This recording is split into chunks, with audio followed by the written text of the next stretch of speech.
ಹೆಂಗ ಅವನು ಸ್ವಲ್ಪ ಅವನು ಪಳ ನನ್ ಮಗ ಸರ್. ಅವನು ಮೆರೆದವನಲ್ಲ. ಅವನು ಹುಡುಗರ ಜೊತೆ ಹುಡುಗನಾಗಿದ್ ಬಿಡ್ತಾನೆ. ಅವ್ನ ಟೀಮಲ್ಲಿ ನಿಮ್ಗೆ ಒಬ್ಬ ಆಲ್ಗಡೆನೂ ಸಿಗಲ್ಲ ಸರ್. ಸಖತ್ ಮೀಟ್ರಿರೋ ನನ್ನ ಮಗ ಸರ್. ಅವನು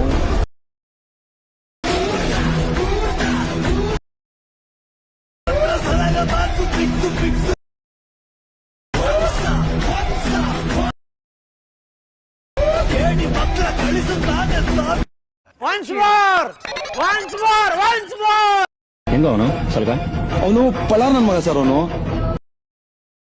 ಮೆರೆದವನಲ್ಲ. ಅವನು ಹುಡುಗರ ಜೊತೆ ಹುಡುಗನಾಗಿದ್ ಬಿಡ್ತಾನೆ. ಅವ್ನ ಟೀಮಲ್ಲಿ ನಿಮ್ಗೆ ಒಬ್ಬ ಆಲ್ಗಡೆನೂ ಸಿಗಲ್ಲ ಸರ್. ಸಖತ್ ಮೀಟ್ರಿರೋ ನನ್ನ ಮಗ ಸರ್. ಅವನು